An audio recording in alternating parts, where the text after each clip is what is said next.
مبارک ہو، آپ کی بہو پریگننٹ ہے، ڈاکٹر نے مسکرا کر کہا تھا۔ تسلی باتیں کرتے وہاں سے چلی گئی تھی۔ دیکھا میں کہتی تھی نا، یہ لڑکی بڑی کہانی پتہ نہیں کہاں مکالا کیا ہوگا اس نے۔ چچی ہار روحا پیٹنا شروع ہو گیا تھا، جبکہ اپنے کمرے میں بیٹھی عنایت نے اپنے پیٹ پر ہاتھ رکھا تھا۔ ارمان کی نشانی، لیکن وہ سب کو کیسے بتاتی، کہ کیسے یقین دلائے گی؟ تبھی دروازہ کھول کر چچی جارحانہ انداز میں اندر داخل ہوئی تھی۔ وہ ان کا انداز دیکھ کر ہی سہم گئی تھی۔ ان کے پیچھے آلیان اور چچا تھے۔ چچی نے بازو سے پکڑ کر اسے کھڑا کیا تھا۔ کس کا گناہ ہے یہ؟ کس کے ساتھ منہ کالا کیا ہے تو نے؟ وہ اس کے بال پکڑ کر جھنجھوڑتے بولی تھی۔ میں نے کوئی گناہ نہیں کی یا؟ وہ روتی ہوئی تکلیف سے بولی تھی۔ بکواس نہ کرو تم، پھر یہ بچہ کہاں سے آ گیا؟ چچا نے بھی اسے مشکوک نظروں سے دیکھتے پوچھا تھا۔ ایسا نہیں ہے یہ بچہ۔ وہ ایک لمحے کے لیے چپ ہو گئی تھی، لیکن پھر اپنا بھرم رکھنے کے لیے آج اسے لازمی بولنا تھا۔ ایسا نہیں ہے تو یہ گناہ کہاں سے لائی ہو بے حیا لڑکی؟ چچی نے اس کے تھپڑ مارتے پوچھا تھا۔ گناہ نہیں ہے یہ، وہ ایک دم روتے ہوئے چلائی تھی۔ ارمان کی آخری نشانی ہے، میں نے اور ارمان نے چھپ کر نکاح کیا تھا، وہ تیزی سے بولی تھی۔ بکواس کر رہی ہو تم، خود کو بچانے کے لیے میرے بیٹے پر الزام لگا رہی ہو، چچا نے بھی غصے سے کہا تھا۔ اس نے روتے ہوئے تیزی سے نفی میں سر ہلایا تھا۔ ہم کیسے مان لیں یہ سب سچ ہے؟ چچی نے اسے کینہ تو اس نظروں سے دیکھا تھا۔ عنایت کو آپ اپنا نہایت بے بس محسوس ہو رہا تھا۔ اس کے پاس واقعی کوئی ثبوت نہیں تھا۔ چچی آپ میرا یقین کریں، میں کہاں جاتی ہوں، نہ کوئی گھر آتا ہے، پھر آپ ایسا سوچ بھی کیسے سکتی ہیں؟ وہ ہچکیوں سے روتے ہوئے بولی تھی۔ یہی تو پتہ نہیں کہاں پالے میں اپنے عاشق تم نے۔ چچی کی بات پر اس نے بے ساختہ نظریں اٹھا کر آلیان کو دیکھا تھا۔ وہ اس سارے وقت میں مکمل خاموش کھڑا تھا۔ اس نے آس بھری نظروں سے آلیان کو دیکھا تھا کہ شاید وہ اس کا ساتھ دے۔ اس نے تو محبت کا دعویٰ کیا تھا نا، لیکن آلیان کی نظروں میں ایسی سختی تھی کہ وہ اندر تک لرز گئی تھی۔ آلیان کی طرف کیا دیکھ رہی تھی؟ آلیان کی طرف کیا دیکھ رہی ہو؟ میری طرف دیکھ کر بات کرو۔ چچی نے اس کا چہرہ سختی سے دبوچ کر اپنی طرف کیا تھا۔ چچی خدا کا واسطہ بس کریں، پلیز بس کریں۔ وہ بری طرح رو دی تھی۔ بلکہ نکلو تو میرے گھر سے، نکلو ابھی کے ابھی۔ چچی نے اس کی حالت کی پرواہ کیے بنا اسے باہر کی طرف دھکا دیا تھا۔ وہ دیوار کا سہارا لیتی بمشکل گرنے سے بچی تھی۔ آلیان، اس نے پہلی بار بہت مشکل سے اسے پکارا تھا۔ شاید وہ کہے کہ مجھے یقین ہے عنایت ایسا نہیں کر سکتی۔ افسوس ہو رہا ہے مجھے خود پر، شدید افسوس۔ تم جیسی لڑکی کے لیے مرا جا رہا تھا میں، لانا تو مجھ پر۔ تمہاری جیسی بے حیا اور بد کردار لڑکی کی جگہ تو کسی کوٹھے پر ہونی چاہیے تھی۔ اور جب وہ بولا تو اس کے غلیظ الفاظ سن کر عنایت کی امید کا آخری سرا بھی ٹوٹ گیا تھا۔ وہ آلیان کے منہ سے اس طرح کے الفاظ کی امید نہیں رکھتی تھی۔ اب شکل کیا دیکھ رہی ہو؟ دفع ہو جاؤ یہاں سے، چچی نے اسے کھڑا دیکھ کر کہا تھا۔ آپ رہیں تھے امی، اسے تو میں نکال کر آتا ہوں۔ عالیہ نے اس کا بازو تھاما تھا۔ وہ رو رہی تھی، سب کی منتیں کر رہی تھی، لیکن اسے سننے والا اسے چھوڑ کر چلا گیا تھا۔ عالیہ نے گیٹ سے باہر لے جا کر اسے دھکا دیا تھا اور دروازہ بند کر دیا تھا۔ وہ زمین پر گری رو رہی تھی۔ آہ! درد کی ایک لہر اس کے وجود میں دوڑی تھی۔ وہ تکلیف سے دوہری ہوئی تھی اور پھر وہ وہیں دیوار سے ٹیک لگائے بیٹھ گئی تھی۔ تکلیف سے اس کا وجود ٹوٹ رہا تھا۔ دلہن کے لباس میں وہ یوں سڑک پر بے بس بیٹھی تھی، نہ ہی اس کے پاس کوئی مدد کرنے والا تھا اور نہ ہی اس کا کوئی اپنا۔ وہیں روتے روتے وہ دیوار سے ٹیک لگائے بیٹھی رہی تھی۔ صبح کے قریب جب تکلیف کچھ کم ہوئی تو وہ اٹھ کر کھڑی ہوئی تھی۔ وہ جہاں سے گزر رہی تھی ہر کوئی مشکوک نظروں سے اسے دیکھ رہا تھا۔ ارمان، آپ کو اتنی جلدی نہیں جانا چاہیے تھا، یا پھر آپ لوگوں کو سب بتا کر جاتے تاکہ آپ کے بچے کو کوئی گناہ نہ کہتا، کوئی مجھے بد کردار نہ کہتا۔ وہ مختلف باتیں سوچتی ہی چلی جا رہی تھی۔ اب اس کے آنسو بالکل سوکھ چکے تھے۔ وہ کوئی یتیم خانہ یا ہاسٹل ڈھونڈ رہی تھی جہاں وہ رہ سکے۔ اب اسے بھوک اور پیاس کا احساس بھی ہونے لگا تھا۔ ایک دکان کے سامنے سے گزرتے اس نے وہاں رک کر بہت مشکل سے پانی مانگا تھا، لیکن دکان والے کی غلیظ نظریں محسوس کرتے اس نے سر پر دوپٹہ اوڑھ کے پلوں سے چہرہ چھپایا تھا۔ لگتا ہے گھر سے بھاگی ہوئی ہے، جس کے لیے بھاگی چھوڑ کر چلا گیا ہوگا۔ ایسی لڑکیوں کے ساتھ ایسا ہی ہونا چاہیے۔ صحیح کہا۔ اس نے پانی پیتے ہوئے وہاں کچھ فاصلے پر کھڑے مردوں کو اپنے بارے میں گہر افشانیاں سنی تھیں۔ وہ اتنی بے مول ہو گئی تھی کہ اسے اندازہ تک نہ تھا۔ لوگ بنا سوچے سمجھے اس کے بارے میں اندازہ لگا رہے تھے۔ کافی آگے جا کر اس نے تک کر کسی سے یتیم خانے کا پوچھا تھا، اور بہت مشکل سے وہ ایک یتیم خانے پہنچی تھی۔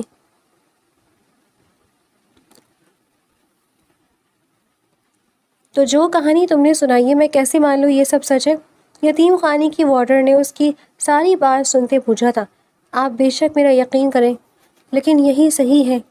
اگر آپ کو پھر بھی شک ہے آپ میرے بارے میں معلوم کروا لیں، لیکن پلیز مجھے یہاں رہنے دیں، وہ ہاتھ جوڑتے ہوئے بولی تھی۔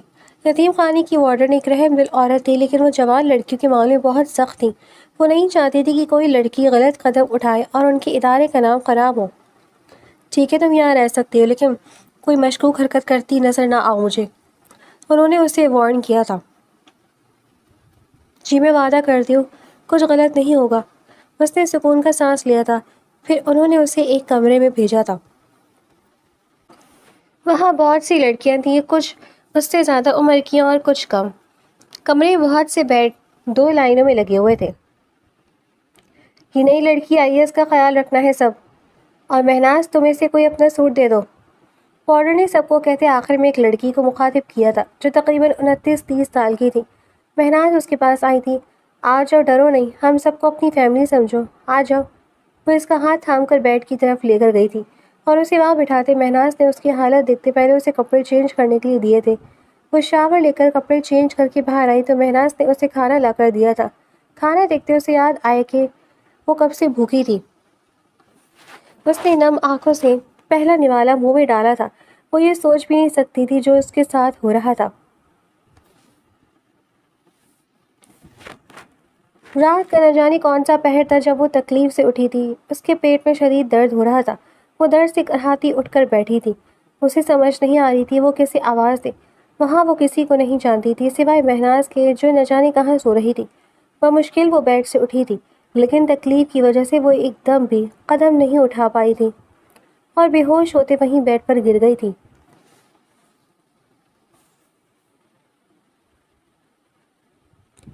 وہ بیڈ پر گمسم لیٹی تھی۔ وہ اپنا آخری سہارا بھی آج کھو آئی تھی۔ پہلے اس کے ماں باپ، پھر ارمان، اور اب ارمان کی آخری نشانی بھی۔ سب چلا گیا تھا۔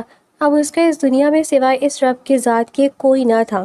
صبح جیسی مہناز روم میں داخل ہوئی اسے بے ہوش دیکھتی ہی وارڈن کو بلا کر لائی تھی۔ پھر وہ اسے ڈاکٹر کے پاس لے کر گئی تھی اور وہاں جا کر پتہ لگا کہ اس کا مس کیریج ہو گیا تھا۔ اگر اسے جلدی لے آتے تو شاید اس کا بچہ بچ جاتا، لیکن اب کچھ نہیں ہو سکتا تھا۔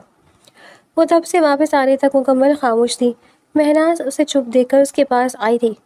عنایہ میری طرف دیکھو، تم ایک بار رو لو، اپنا دل ہلکا کر لو، ایسے اندر ہی اندر کھڑتی تم بیمار ہو جاؤ گی۔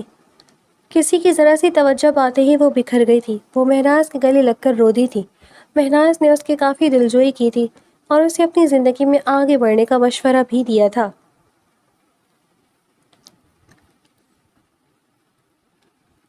اس واقعے کو 6 ماہ گزر گئے تھے اور ان 6 ماہ میں وہ خود کو سنبھال چکی تھی۔ Anaya best of luck. Sea green dress میں دوپٹہ سر پر لی وہ اپنی تیاری آخری بار آئینے میں دیکھ رہی تھی۔ جب پاس سے گزرتی ایک لڑکی نے اسے وش کیا تھا۔ آج اس کا انٹرویو تھا۔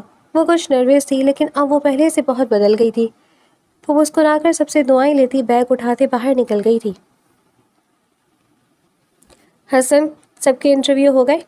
وہ صبح سے انٹرویوز لے رہا تھا۔ اب تھک کر کرسی سے ٹیک لگا کر اپنے پیون سے پوچھا تھا، سر ایک لڑکی رہ گئی ہے انٹرویو کے لیے۔ اس نے باہر جا کر چیک کر کے بتایا تھا۔ یار یہ ایک رہ گئی، ایسا کرو اس سے کہو صبح آئے۔ وہ آج واقعی تھک چکا تھا، اس لیے اسے منع کرتے اس نے کرسی سے ٹیک لگاتے اپنی پیشانی مسلتے کرسی کو گھمایا تھا، لیکن گلاس والی کی دوسری طرف نظر پڑتے ہی اس کی حرکت رکی تھی۔ سی گرین سوٹ میں یہ وہی تو تھی؟ ہاں یہ وہی تھی جسے وہ ڈھونڈ رہا تھا۔ کیسے بھول سکتا تھا وہ یہ چہرہ؟ اس کا سارا وجود جیسے ساکت ہوا تھا۔ تبھی اس نے دیکھا حسن اس کے پاس گیا تھا اور اس کی بات سن کر اس لڑکی کا چہرہ اتر گیا تھا۔ تبھی اٹھ کر وہ تیزی سے آفس سے باہر نکلا تھا۔ وہ ایک بار پھر اسے کھونا نہیں چاہتا تھا۔ حسن رکو اس لڑکی کو، انٹرویو دے کر جائے۔ اس نے حسن کو پکارا تھا۔ جی سر، وہ تابعداری سے جواب دیتے وہ اس لڑکی کے پیچھے گیا تھا۔ کچھ دیر بعد وہ لڑکی اس کے سامنے موجود تھی۔ اس نے انٹرویو کے بیسک سوالات پوچھنے کے بعد اذلان شاہ نے اسے واپس بھیج دیا تھا۔ اذلان شاہ کو لگا تھا شاید وہ اسے پہچان نہیں پائی تھی، ورنہ چونکتی ضرور، لیکن وہ یہ نہیں جانتا تھا عنایہ نے تو پہلے کبھی نظریں اٹھا کر اسے دیکھا ہی نہیں تھا۔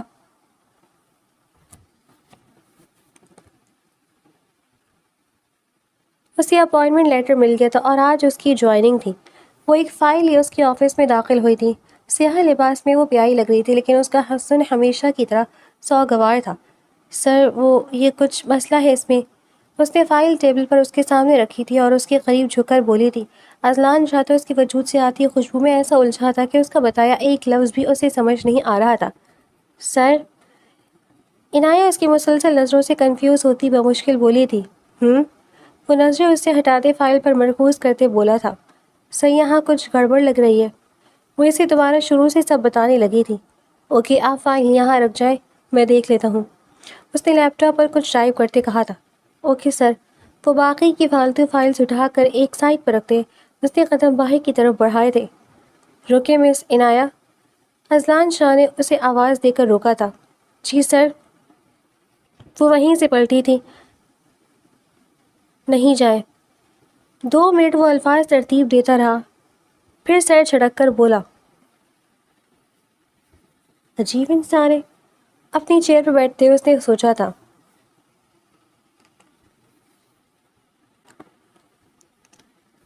وہ اس کے سامنے چیئر پر بیٹھی تھی، جبکہ وہ ٹیبل کی دوسری طرف بیٹھا کوہنی چیئر کے سائڈ پر رکھے ہاتھ کی مٹھی بنا کر تھوڑی کے نیچے رکھے اسے سن رہا تھا، اور اس وقت اذلان شاہ کو احساس ہوا تھا وہ اس لڑکی کو اسی طرح بنا تھکے بولتے ہوئے سن سکتا تھا۔ سر، وہ اس کی رائے لینا چاہ رہی تھی، لیکن وہ جواب دینے کے بجائے بس نظریں اس پر ٹکائے اسے دیکھ رہا تھا۔ اس کے مخاطب کرنے پر بھی وہ چونکا نہیں تھا، مس عنایہ، بلکہ اسی طرح سے اسے دیکھتے وہ سیدھا ہو کر بیٹھا تھا۔ میرے ساتھ شادی کریں گی؟ اس نے ٹیبل پر ہاتھ رکھتے دونوں ہاتھوں کی انگلیوں کو آپس میں پھنسائے تھوڑا سا آگے کی طرف جھک کر پوچھا تھا۔ عنایہ نے پہلے حیرت، پھر بے یقینی اور پھر غصے سے اسے دیکھا تھا۔ وہ ایک دم اپنی جگہ سے کھڑی ہوئی تھی۔ سر، آپ یہ کیا کہہ رہے ہیں؟ آپ کو اندازہ بھی ہے؟ وہ غصے سے بولی تھی۔ مجھے اچھے سے اندازہ ہے مس عنایہ کہ میں کیا کہہ رہا ہوں، آپ بس مجھے اس بات کا جواب دیں۔ وہ بھی اٹھ کر کھڑا ہوا تھا۔ آپ میرے بارے میں جانتی کیا ہے؟ عنایہ نے بمشکل اپنی آواز تیز ہونے سے روکی تھی۔ میں آپ کے بارے میں سب کچھ جانتا ہوں مس عنایہ، سب کچھ۔ وہ سنجیدگی سے اس کی آنکھوں میں دیکھتے ہوئے بولا تھا۔ عنایہ ایک لمحے کے لیے چپ ہوئی تھی۔ لیکن جو بھی ہے، میں آپ سے شادی نہیں کر سکتی، وہ دو ٹوک انداز میں بولی تھی۔ کیوں نہیں کر سکتی؟ اذلان شاہ نے ماتھے پر بل ڈالتے پوچھا تھا۔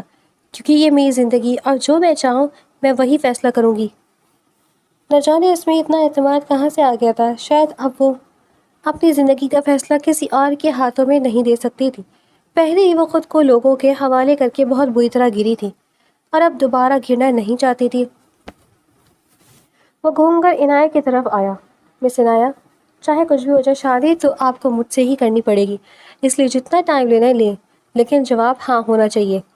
اس نے تو جیسے عنایہ کی بات سنی ہی نہیں تھی۔ کیا سمجھتے ہیں آپ خود کو؟ وہ جھنجھلائی تھی۔ فی الحال تو کچھ نہیں سمجھتا، لیکن اگر آپ اس ناچیز کی زندگی میں آ جائیں گی تو بہت کچھ سمجھنے لگوں گا۔ وہ کندھے اچکاتے بولا تھا۔ یہ سب کہنا آسان ہے، لیکن جب بات نبھانے کی آتی ہے تو اچھے بھی پیچھے ہٹ جاتے ہیں، اس لیے پلیز مجھے سکون سے جینے دیں۔ وہ نم آنکھوں سے بولی تھی۔ عنایہ، میری بات غور سے سنو۔ شادی کروں گا تو میں صرف تم سے، اور تمہارا جواب ہاں میں ہو یا نہ، میں پھر بھی تمہیں میرا ہی ہونا ہوگا۔ یہ بات یاد رکھنا۔ وہ آپ سے تم پر آیا تھا۔ عنایہ اس کا جنون دیکھ کر گھبرائی تھی۔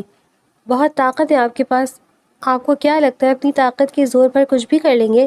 لیکن ایک بات یاد رکھنا، مجھے حاصل نہیں کر سکتے آپ۔ وہ انگلی اٹھا کر اسے غصے سے کہتی تیزی سے اس کے آفس سے باہر نکل گئی تھی۔ باہر آتے ہی وہ بری طرح رو دی تھی۔ یا اللہ، سب مزید امتحان نہیں پلیز۔ اس نے دونوں ہاتھوں میں چہرہ چھپاتے کہا تھا۔ کافی دیر بعد وہ اپنا چہرہ صاف کرتے خود کو نارمل کرتے اپنی کیبن میں گئی تھی۔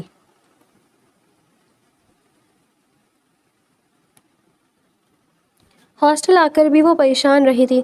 اذلان شاہ کی باتیں اسے سکون نہیں لینے دے رہی تھی۔ اس کے سامنے تو وہ بہادری کا مظاہرہ کر آئی تھی، لیکن اس کا دل بری طرح گھبرا رہا تھا۔ وہ جانتی تھی ایسے لوگ کچھ بھی کر سکتے ہیں، لیکن اب وہ اپنی عزت پر مزید حرف آنے نہیں دے سکتی تھی۔ ویسے بھی یہاں اس کا کردار مشکوک تھا۔ وہ جانتی تھی یہاں سب اس کے ساتھ اچھے ہیں، لیکن وہ جانتی تھی جس حالت میں وہ یہاں آئی تھی، اگر آج ایسا کچھ ہوتا تو ضرور سب اسے ایک غلط لڑکی سمجھتے۔ وہ جب سے آفس سے آئی تھی وہ ویسے ہی لیٹی ہوئی مسلسل اس بارے میں سوچ رہی تھی۔ مختلف سوچیں تھیں جو اسے سکون لینے نہیں دے رہی تھی۔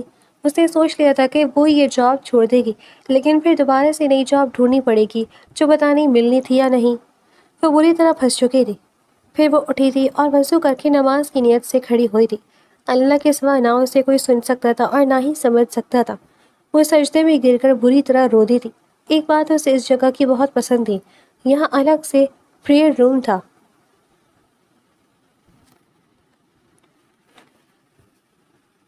اگلے دن اسے حیرت کا جھٹکا لگا تھا جب اسے وارڈر نے اپنے روم میں بلایا تھا۔ اندر داخل ہوتی سامنے بیٹھے شخص کو دیکھ کر وہ ٹھٹکی تھی۔ آپ یہاں؟ اس نے اذلان شان کو دیکھتے غصے سے اور حیرت سے پوچھا تھا۔ جی میں یہاں، ٹانگ پر ٹانگ رکھ کر بیٹھے اذلان شاہ نے اس قدر سکون سے کہا تھا کہ عنایہ کا سکون ختم ہو گیا تھا۔ آپ یہاں کیوں آئے؟ مجھے آپ سے کوئی بات نہیں کرنی۔ آئی سویئر میم، میرا ان سے کوئی تعلق نہیں ہے، بس یہ میرے باس اور کلیگ کے علاوہ کوئی تعلق نہیں ہے۔ وہ لہجے میں گھبراہٹ لیے پہلے سے اس لیے اور پھر وارڈن سے مخاطب ہوئی تھی۔ مس عنایہ آپ اتنا گھبرا کیوں رہی ہیں؟ ادھر آ کر بیٹھیں آپ۔ وارڈن نے اپنے سامنے پڑی چیئر کی طرف اشارہ کیا تھا۔ وہ آ کر ان کے سامنے بیٹھ گئی تھی۔ عنایہ مجھے اذلان شاہ نے ساری بات بتا دی ہے۔ وہ سانس روکی گئی تھی، نہ جانے کیا بتایا ہوگا اس نے۔ ان کی بات اور الفاظ سے مجھے اچھے سے اندازہ ہو گیا کہ وہ آپ کے ساتھ مخلص ہے، اور ان کو کون نہیں جانتا، یہ ہمارے یتیم خانے میں کافی بڑی رقم ڈونیٹ کرتے ہیں ہر منتھ۔ وارڈر کی بات سن کر اسے اندازہ ہو چکا تھا کہ اذلان شاہ نے کیا بتایا ہوگا، لیکن میم، وہ کچھ بولنا چاہتی تھی لیکن انہوں نے اس کی بات کاٹی تھی۔ اور تمہاری حقیقت میں انہیں بتا چکی ہوں، وہ تمہیں اپنانے کو تیار ہے۔ میری مانو تو یہ ایک معقول رشتہ ہے، آپ کی زندگی سنور جائے گی، باقی آپ کی مرضی ہے، وارڈر نے اسے سمجھایا تھا۔ عنایہ نے پرشکوہ نظروں سے انہیں دیکھا تھا۔ وہ اذلان شاہ کو سب کچھ کیسے بتا سکتی تھی؟ دیکھیے مس اذلان، میں چاہتا ہوں نکاح ابھی اور اسی وقت ہو۔ عنایہ نے اس کی بات پر آنکھیں پھیلائے اس کی طرف دیکھا تھا، جو اسے دیکھ کر دل جلانے والے انداز میں مسکرایا تھا، اور پھر اس کی کوئی بھی بات سنے بنا وہ نکاح خواہ اور گواہوں کا انتظار کر چکا تھا۔ اور پھر وارڈن کے اصرار پر وہ نہ چاہتے ہوئے بھی انکار نہیں کر سکی تھی، اور پھر وہ نہ چاہتے ہوئے بھی مسز اذلان شاہ بن چکی تھی۔ وہ کمرے میں آ کر اپنے بیڈ پر بیٹھی تھی اور دونوں ہاتھوں میں چہرہ چھپائے رو دی تھی۔ مہناز اس کی حالت سمجھتے اس کے پاس آئی تھی۔ دیکھو عنایہ، میں نہیں جانتی تم کیوں خوش نہیں ہو یا کیا بات تمہیں تنگ کر رہی ہے، لیکن میں تمہیں ایک حقیقت بتاؤں، تم یہاں یتیم خانے میں طلاق یافتہ 2-3 بچوں کے باپ یا لنگڑے لولے علاوہ کبھی کسی کا رشتہ نہیں آتا۔ عنایہ نے چہرہ اٹھا کر اس کی طرف دیکھا تھا۔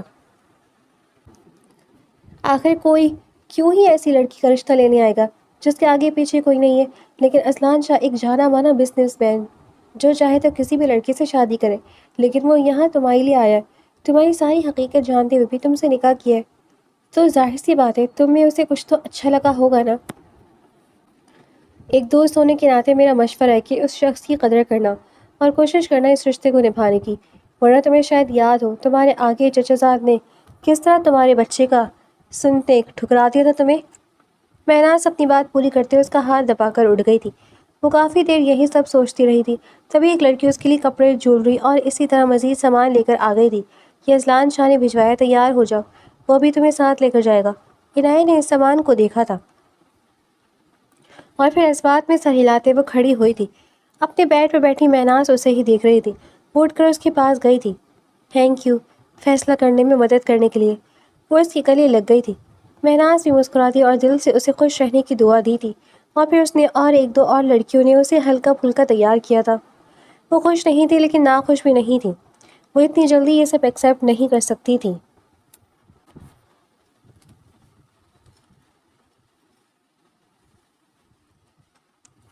وہ نکاح کر کے اسے اپنے ساتھ لے آیا تھا۔ آج جتنا اذلان شاہ خوش تھا شاید ہی کوئی اور خوش ہوتا، جبکہ عنایہ بالکل خاموش تھی۔ کیا تھا وہ شخص، وہ سمجھ نہیں سکی تھی۔ سب کچھ جانے کے بعد بھی اس نے کتنے آرام سے نکاح کر لیا تھا۔ کیا واقعی وہ اس سے محبت کرتا تھا؟ عنایہ نے چہرہ موڑ کر ڈرائیو کرتے اذلان شاہ کی طرف دیکھا تھا، جس کے چہرے پر آج الگ ہی چمک تھی، جیسے دنیا فتح کر لی ہو۔ تبھی اذلان نے بھی چہرہ گھما کر اسے دیکھا تھا۔ اصلان کو دیکھتی وہ چہرے کے ساتھ ساتھ رخ بھی دوسری طرف اڑ گئی تھی۔ اصلان شاہ اس کی اس حرکت پر زیر لب مسکرایا تھا اور اسی طرح بنا کسی بات کے مکمل خاموشی سے ان کا سفر یہ ختم ہوا تھا۔ اصلان شاہ نے گاڑی سے اتر کر اس کی سائڈ کا دروازہ کھولا تھا اور اپنی چوڑی ہتھیلی اس کی آگے پھیلائی تھی۔ وہ جو سوچ کر آئی تھی اس شخص کو کبھی اپنے قریب نہیں آنے دے گی، ہمیشہ اسے اس کی حد میں رکھے گی، اور اب پہلی ہی بار میں منہ سے الفاظ نکلنا مشکل ہو گئے تھے۔ بنا کچھ بھی بولے جھجک کر اس نے اپنا ہاتھ اصلان شاہ کے ہاتھ میں دے دیا تھا، جسے اس نے نرمی سے تھام کر اسے گاڑی سے باہر آنے میں مدد دی تھی۔ اب وہ اس سے ایک قدم پیچھے چلتے اصلان شاہ کے ہاتھ میں اپنا دبا ہاتھ دیکھ رہی تھی۔ اس نے کب سوچا تھا یہ سب بھی ہوگا اس کی زندگی میں؟ یا اللہ، اگر یہ رشتہ میرے حق میں بہتر ہے تو مجھے ہمت دے اس رشتے کو نبھانے کی۔ اس نے نم آنکھوں سے آسمان کی طرف دیکھتے دعا مانگی تھی۔ کمرے میں جا کر اصلان نے اس کا ہاتھ چھوڑا تھا۔ ایک نظر کمرے میں ڈالتے وہ سر جھکائے کھڑی ہو گئی تھی۔ بیٹھ جاؤ، سزا بھی لیے کیا؟ وہ بیڈ پر بیٹھتے مسکراہٹ دباتے بولا تھا۔ وہ تیزی سے نفی میں سر ہلاتی اس سے کچھ فاصلے پر بیٹھ گئی تھی۔ اس کا بھوکلانا انداز اصلان شاہ کو مزہ دے رہا تھا۔ اس نے عنایہ کے دونوں ہاتھ اپنے ہاتھوں میں تھامے تھے۔ عنایہ، اس کی سنجیدہ آواز پر عنایہ نے سر اٹھا کر اسے دیکھا تھا۔ عنایہ، میں نے تمہیں پہلے بھی بتایا تھا میں تم سے بہت محبت کرتا ہوں۔ یہ کب ہوئی کیسے ہوئی مجھے نہیں پتا۔ ہوتا ہے نا ہماری زندگی میں، جب اچانک سے کوئی لمحہ آتا ہے اور گزر جاتا ہے، پھر ہمیں وہ لمحہ یاد تو نہیں رہتا، لیکن اس ایک لمحے کا اثر ہمیشہ ہمارے دلوں میں نقش ہو جاتا ہے۔ تم بھی میری زندگی کا وہی ایک لمحہ ہو۔ وہ عنایہ کے ہاتھوں کی پشت پر نرمی سے انگوٹھا پھیرتے بولا تھا۔ اس کی باتوں سے زیادہ اس کی حرکت اور نظروں سے عنایہ کا دل تیزی سے دھڑک رہا تھا۔ لیکن میں جانتا ہوں تم اس سب سے خوش نہیں ہو، میں زبردستی کا قائل نہیں ہوں۔ وہ ابھی بات کہی رہا تھا جب عنایہ نے بے ساختہ چہرہ اٹھا کر اسے دیکھا تھا، جیسے کہنا چاہ رہی ہو کیا واقعی زبردستی کی قائل نہیں ہیں آپ؟ اصلان اس کی آنکھیں پڑھتے ہنس دیا تھا۔ وہ شرمندہ ہوتی دوبارہ نظریں جھکا گئی تھی۔ ہاں، نکاح ضرور زبردستی کیا ہے، لیکن اس کے پیچھے بھی ایک وجہ تھی، اور وہ یہ کہ میں تمہیں کھونا نہیں چاہتا تھا عنایہ۔ اب نکاح ہو گیا نا، اور مجھ پر ہے تم صرف میری ہو۔ اب میں تمہارے ساتھ کوئی زبردستی نہیں کروں گا۔ اس رشتے کو سمجھنے کے لیے بھی تمہیں وقت چاہیے، جتنا چاہیے مرضی وقت لے لو، لیکن پلیز اتنا بھی نہیں کہ میرا صبر جواب دے جائے۔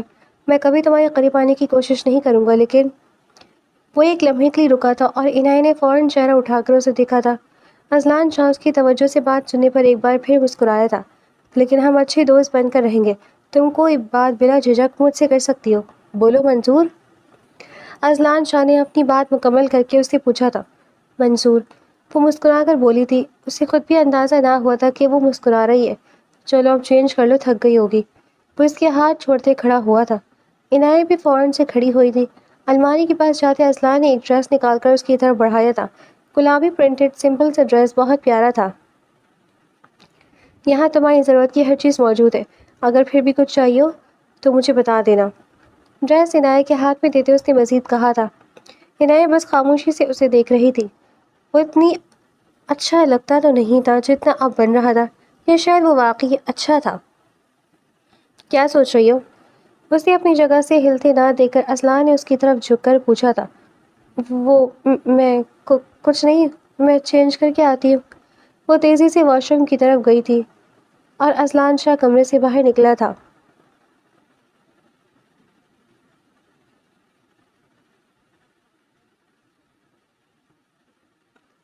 وہ فریش ہو کر باہر آئی تو وہ کھانے کی ٹرے لیے کمرے میں داخل ہوا تھا۔ جب تک وہ اپنے کپڑے اور جویلری سمیٹ کر رکھ رہی تھی، اتنی دیر میں وہ صوفے پر بیٹھا اسے ہی دیکھتا رہا تھا۔ سب کچھ سمیٹ کر وہ اس کے پاس آئی تھی۔ بھوک تو اسے بھی بہت لگی تھی، اس لیے بنا نخرے دکھائے وہ خود ہی اس کے ساتھ صوفے پر بیٹھ گئی تھی۔ اصلان نے ایک پلیٹ میں کھانا نکالا تھا۔ اس میں ہی کھاؤ۔ اسے دوسری پلیٹ میں کھانا نکالتے دیکھ کر اصلان نے حکم دیا تھا۔ وہ چپ چاپ اس کی پلیٹ میں کھانے لگی تھی۔ ایک ساتھ بیٹھے ایک پلیٹ میں کھاتے ان دونوں کی کوئی بھی ایک پرفیکٹ کپل کہہ سکتا تھا۔ وہ بیڈ پر لیٹا اس کا منتظر تھا جب وہ واش روم سے باہر نکلی تھی۔ کچھ لمحے وہ یہی سوچتی رہی کہ وہ کہاں سوئے، لیکن اس کی مشکل کو بھی اصلان شاہ نے آسان کر دیا تھا۔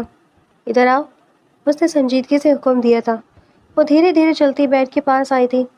میں نے تمہیں ٹائم دیا ہے، لیکن اس کا یہ مطلب نہیں ہے کہ یہاں کوئی ڈرمیٹک سین ہوگا۔ چپ کر کے بیڈ پر لیٹو۔ اس کے روب سے کہنے پر وہ بنا کچھ بولے دوسری طرف لیٹ گئی تھی۔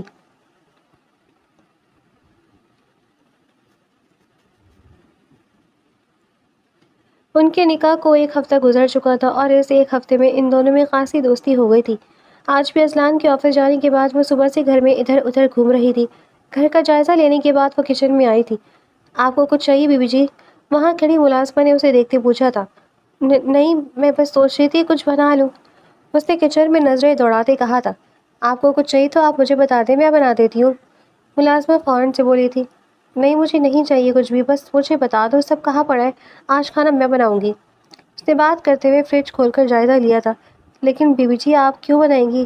آپ مجھے بتائیں، میں بنا دیتی ہوں۔ ملازمہ تیزی سے اس کے قریب آئی تھی۔ کہا نا میں بنا لوں گی۔ اس نے گوشت کا پیکٹ نکالتے شیلف پر رکھا تھا۔ لیکن بی بی جی صاحب غصہ ہوں گے، ملازمہ نے اذلان کے ڈر سے کہا تھا۔ نہیں کہتے تمہارے صاحب کچھ، میں خود بنا دوں گی انہیں، اتنے کوئی ترم خان نہیں ہے تمہارے صاحب۔ آخری بات اس نے صرف دل میں سوچی تھی اور پھر خود ہی اپنی بات پر مسکرا دی تھی۔ اور پھر دوپٹہ کرسی پر رکھتے اس نے بہت دل سے کھانا بنایا تھا اور یہ پہلی بار تھا کہ وہ اذلان شاہ کے لیے کچھ دل سے کر رہی تھی۔ کھانا بنا کر وہ کمرے میں گئی تھی۔ فریش ہو کر شاور لینے کے بعد جب وہ آئینے کے سامنے آئی تو نہ جانے کہ اس کا ہاتھ خود بخود میک اپ کی طرف اٹھا تھا۔ میک اپ باکس اٹھاتے اس نے ہلکا سا میک اپ کیا تھا۔ پھر جب تک اس نے بال بنائے اذلان شاہ کی گاڑی کا مخصوص ہارن سنائی دیا تھا۔ وہ دوپٹہ کندھے پر رکھتے مسکراتے ہوئے باہر گئی تھی۔ اذلان شاہ گاڑی پورچ میں کھڑی کرتے باہر نکلا تھا اور اس کی پہلی نظر جیسے ہی دروازے کی طرف اٹھی اور پلٹ نہیں بھول گئی تھی، اس کے قدم وہیں تھم گئے تھے۔ سیاہ شفون کا ڈریس پہنے جس پر سمپل سی ایمبرائڈری کی گئی تھی، دوپٹہ گلے میں لیے بالوں کو کھلا چھوڑے ہلکے سے میک اپ میں وہ اذلان شاہ کے دل میں ہلچل مچا گئی تھی۔ وہ پہلے حیران ہوا تھا، پھر اسے دیکھتے دل سے مسکراتے اس کی طرف بڑھا تھا۔ تب تک وہ بھی اس کے قریب آ گئی تھی۔ السلام علیکم، نظریں جھکائے اس نے اذلان کے ہاتھ سے اس کا لیپ ٹاپ بیگ لیتے سلام کیا تھا۔ وعلیکم السلام، اس نے بھرپور نظر اس پر ڈالتے سلام کا جواب دیا تھا۔ عنایہ اس کی گہری نظریں خود کے اوپر محسوس کرتے اس کی طرف دیکھنے سے گریز کر رہی تھی۔ وہ فریش ہونے چلا گیا تھا جبکہ عنایہ کھانا لگانے لگی تھی۔ وہ شاور لے کر باہر آیا تو عنایہ کمرے میں کہیں نہیں تھی۔ یہ کہاں گئی؟ اسے حیرت ہوئی تھی۔ وہ اتنا بند سنور کر اس کے صبر کا امتحان لے رہی تھی۔ اذلان بال بنا کر باہر آئے تو وہ کھانا لگانے میں مصروف تھی۔ یہ کیا کر رہی ہو؟ وہ اس کے قریب آیا تھا۔ کھانا لگا رہی ہوں، اور پتہ ہے آج میں نے خود بنایا ہے، وہ خوشی سے بولی تھی۔ تم نے کیوں بنایا؟ ملازم کہا تھے، انہیں تنخواہ کس چیز کی دیتا ہوں میں؟ اذلان شاہ غصے سے نظریں ادھر ادھر دوڑاتے بولا تھا۔ کیا ہو گیا آپ کو؟ یہ میرا بھی گھر ہے، تو کیا میں اپنے گھر میں اپنی مرضی سے کام بھی نہیں کر سکتی؟ عنایہ نے منہ بنایا تھا۔ اذلان کو اس کے اس طرح حق جتاتے انداز پر جہاں حیرت ہوئی تھی وہیں خوشی بھی ہوئی تھی۔ ہاں یہ تمہارا ہی گھر ہے، جو چاہے کرو، لیکن تو پھر لیکن کچھ نہیں، میرا دل کرا تھا اپنے شوہر کے لیے کھانا اپنے ہاتھوں سے بناؤں تو بنا لیا میں نے بس، وہ اس کی بات کاٹتے بولی تھی۔ اذلان شاہ کھل کر مسکرایا تھا۔ یار یہ سب کرتے ہوئے اور اس طرح مجھ پر اس گھر پر حق جتاتے تم نے ایک بار پھر اذلان شاہ کا دل چرا لیا ہے، اذلان اسے گہری نظروں سے دیکھتے بولا تھا۔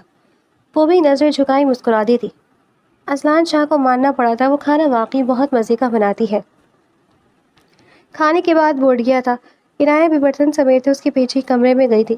اس کے کمرے میں داخل ہوتے اذلان نے اس کا ہاتھ تھام کر اسے اپنی طرف کھینچا تھا۔ اذلان کیا کر رہے ہیں؟ وہ اس کے سینے پر ہاتھ رکھتے بولی تھی۔ کیا کر رہا ہوں؟ اس نے جواب دینے کے بجائے سوال کیا تھا۔ آپ نے آفس کا کام نہیں کرنا؟ اس نے جلدی سے کہا تھا کیونکہ رات کو وہ اکثر دیر تک اپنا کام کرتا تھا۔ نہیں آج نہیں کرنا۔ اذلان نے اس کے بال چہرے سے ہٹائے تھے۔ پھر سو جائیں نا آپ، اس نے پھر سے کوئی بہانہ ڈھونڈا تھا۔ نیند نہیں آ رہی، اذلان نے کندھے اچکائے کہا تھا۔ پھر میں چائے بنا کر لاتی ہوں۔ وہ تیزی سے پیچھے ہٹنے لگی تھی لیکن اذلان نے گرفت مزید مضبوط کی تھی۔ یہ جو تم بھاگنے کے بہانے بنا رہی ہو نا، یہ ڈھونڈ رہی ہو، یہ سب سمجھ رہا ہوں میں۔ اس نے عنایہ کو گھورا تھا۔ عنایہ نے نظریں جھکائی تھیں۔ یہ اتنی تیاری کا خوشی میں کی گئی ہے؟ اذلان شاہ نے اس کے بال کان کے پیچھے کیے تھے۔ وہ بس میرا دل کر رہا تھا، وہ تیزی سے بولی تھی۔ اچھا کیا واقعی؟ اذلان کا انداز چھیڑنے والا تھا۔ کیا ہے آپ کو؟ جب پتہ ہے آپ کے لیے تیار ہوئی ہوں، تنگ کیوں کر رہی ہیں؟ وہ چڑ کر بولی تھی۔ اذلان کا قہقہہ بے ساختہ تھا۔ وہ جھیم کر مسکرا دی تھی۔ تو میں اس تیاری کو کیا سمجھوں؟ اذلان اسے شوق نظروں سے دیکھتے پوچھا تھا۔ عنایہ کی مسکراہٹ سمٹی تھی۔ میری بلا سے جو مرضی سمجھے، ایسا کریں آپ چھوڑیں مجھے، ویسے تو اتنے سمجھدار بنتے ہیں، اب سب کچھ میں سمجھاؤں؟ وہ غصے سے بولتی خود کو اسے چھڑواتے دور ہوئی تھی۔ ارے یار غصہ کیوں ہو رہی ہو؟ میری پہلی شادی ہے نا، تو ایکسپیرینس نہیں تھا کہ بیوی کیوں تیار ہوتی ہے، اس نے صرف مذاق میں ہنستے ہوئے کہا تھا، لیکن عنایت کا چہرے پر سایہ سا لہرایا تھا، آنکھیں فوراً سے نم ہوئی تھی۔ تو کیا وہ اسے اب دوسری شادی کا طعنہ دے گا؟ وہ بنا اس کی طرف دیکھے کہ ڈریسنگ روم کی طرف بڑھی تھی۔ کہاں جا رہی ہو نایا؟ وہ اس کے چہرے کے بدلتے تاثرات نہیں دیکھ سکا تھا، اس لیے ہنستے ہوئے اسے پکارتے اس کا بازو تھام کر اسے روکا تھا، لیکن اس کی آنکھوں میں آنسو دیکھ کر اذلان شاہ کو حیرت ہوئی تھی۔ کیا ہوا عنایت؟ میری کوئی بات بری لگی ہے؟ رو کیوں رہی ہو؟ اس کی نام آنکھوں پر انگلی پھیرتے اس نے پریشانی سے پوچھا تھا۔ آپ مجھے دوسری شادی کا طعنہ دیں گے؟ وہ شکوہ کنہ نظروں سے اسے دیکھتے ہی بولی تھی۔ کیا؟ اذلان کے ماتھے پر بل پڑے تھے، پھر اپنی سابقہ بات یاد کرتے اس نے تعصب سے سر ہلایا تھا۔ پاگل لڑکی، آئی سویئر میں نے تمہیں طعنہ نہیں دیا، قسم سے تمہاری بات تو میرے مائنڈ میں بھی نہیں تھی، پاگل ہو تم بالکل، میں تمہیں مر کر بھی طعنہ نہ دوں۔ اذلان نفی میں سر ہلاتے اس کی عقل پر افسوس کرتے بولا تھا۔ 2 منٹ اس کے چہرے کی طرف دیکھ کر یقین کرنے کے بعد اس نے منہ بنایا تھا، تو آپ نے بات ہی ایسے کی تھی؟ عنایت یہ آخری بار تھا، دوبارہ پلیز اپنے دل میں کوئی غلط فہمی نہ پالنا، جو بھی باتیں کلیئر کیا کرو مجھ سے اور مجھ سے پوچھنا۔ اس نے آپ کی بار سنجیدگی سے کہا تھا۔ تو عنایت نے اس بات میں سر ہلایا تھا۔ اچھا چلو یار، اب موڈ ٹھیک کرو، مجھے اپنی بیوی سے پیار تو کرنے دو۔ وہ عنایت کو قریب کرتے اس کے چہرے پر جھکا تھا، اور عنایت نہ چاہتے ہوئے بھی ہنس دی تھی۔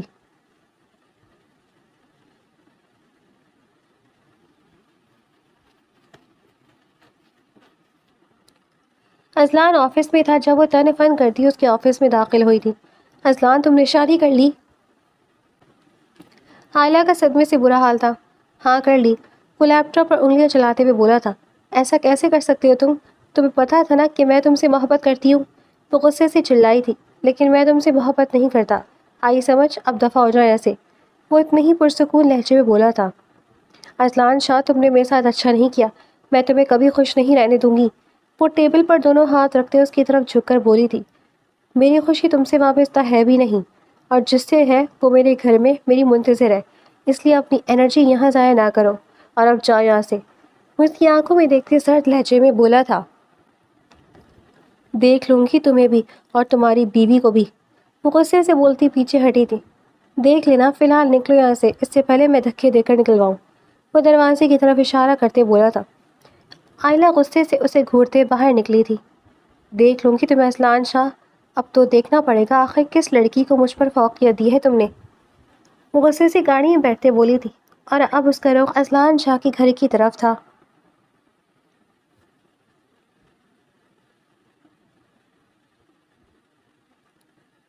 اسے وہاں کے سب ملازم جانتے تھے، اس لیے کسی نے بھی اسے اندر آنے سے روکا نہیں تھا۔ وہ سیدھا اذلان شاہ کے کمرے میں گئی تھی، ٹھک سے دروازہ کھول کر اندر داخل ہوتی ڈریسنگ کے سامنے کھڑی عنایت نے ناگواری سے اسے دیکھا تھا۔ کون ہیں آپ، اور اس طرح کیسے آپ آ سکتی ہیں کسی کے کمرے میں منہ اٹھا کر؟ عنایت نے اس کی حرکت پر غصے سے کہا تھا۔ تم اذلان کی بیوی ہو؟ عائلہ کو اسے دیکھتی یاد آیا کہ وہ کون ہے۔ ہاں میں ہوں اذلان شاہ کی بیوی، لیکن تم یوں منہ اٹھا کر یہاں کیسے آئی ہو؟ یہ اذلان کے پیار کا ہی اثر تھا جو وہ اتنے اعتماد سے بات کر رہی تھی۔ میں یہاں کیا کر رہی ہوں؟ حیرت تو یہ ہے، مجھے تم سے پوچھنا چاہیے تھا کہ تم یہ جگہ کیا کر رہی ہو؟ وہ عجیب سی انداز میں ہنسی تھی۔ کیا مطلب؟ عنایت نے الجھی نظروں سے اسے دیکھا تھا۔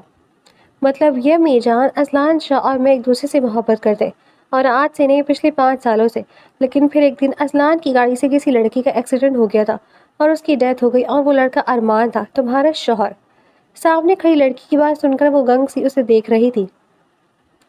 اور اذلان نے تم سے شادی صرف اس لیے کی ہے کیونکہ وہ اس کا ازالہ کرنا چاہتا تھا، وہ گلٹی فیل کر رہا تھا، اور اس سے بہتر کوئی طریقہ نہیں تھا اپنی غلطی کا مداوع کرنے کے لیے، اس لیے اس نے تم سے شادی کر لی۔ عائلہ نے اسے جھوٹی کہانی سنائی تھی۔ میں کیسے مان لوں؟ ساکت کھڑی عنایت نے غصے سے پوچھا تھا۔ نہیں یقین تو اذلان سے پوچھ لینا، سب پتہ لگ جائے گا، اس نے عنایت کو حیران دے کر کہا تھا، اور پھر وہ عنایت کی گال کو چھوتے وہاں سے باہر نکلی تھی، جبکہ عنایت کتنی دیر تک ساکت کھڑی رہی تھی۔ اسے محبت کبھی راز ہی نہیں آتی تھی، کبھی کوئی ایسا انسان ملا ہی نہیں جو اس کی قدر کرتا. جس نے بھی محبت کا دعویٰ کیا وہ اسے ہمیشہ تنہا چھوڑ کر چلا جاتا تھا. وہ سر پکڑ کر بیٹھ گئی تھی. وہ ایک مزید دھوکے کا سوچ کر ہی کانپ گئی تھی.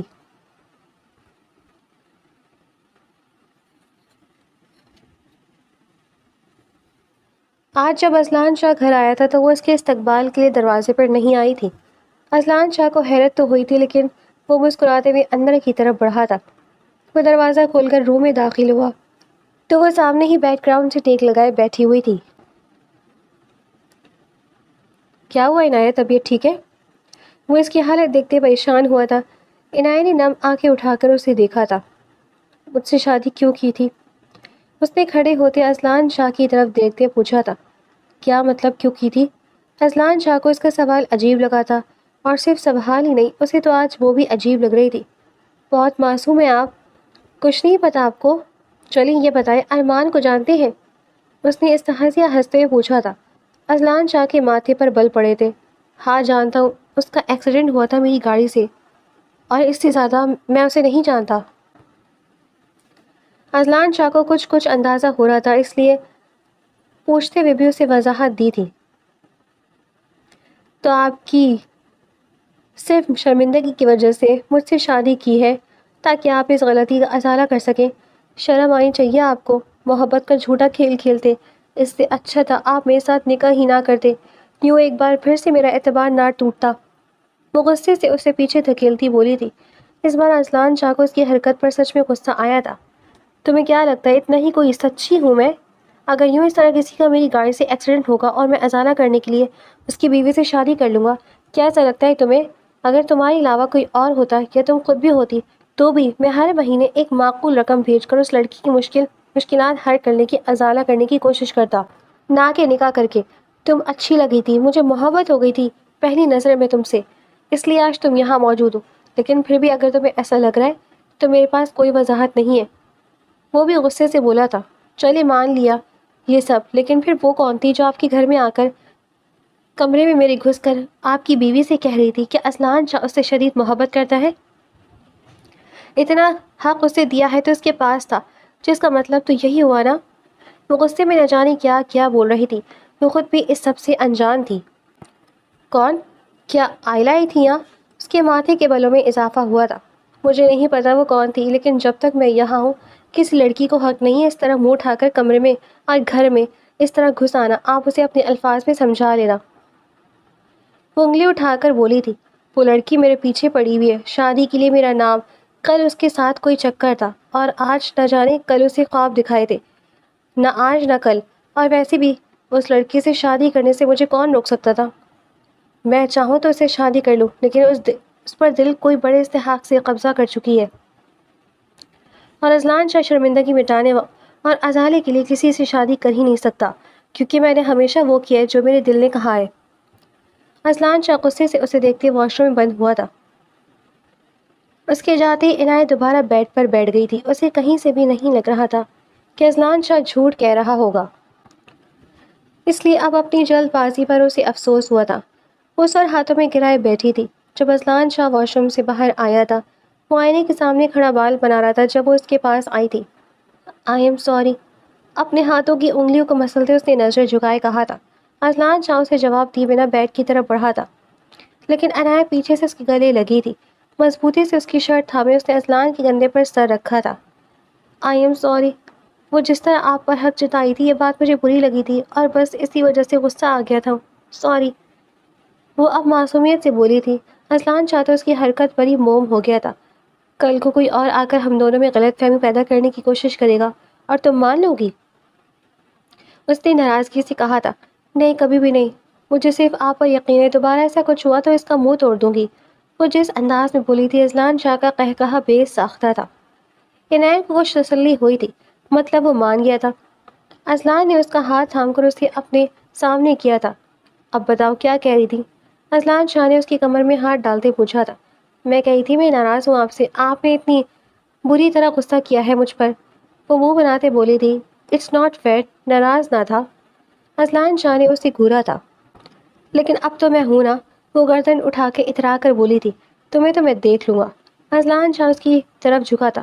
تو وہ کھلکھلا کر ہنستی تھی۔ میاں بیوی میں اعتبار ہو تو کوئی بھی ان کے رشتے کو توڑ نہیں سکتا۔ اذلان جاں اور عنایہ کے رشتے میں وہ اعتبار موجود تھا۔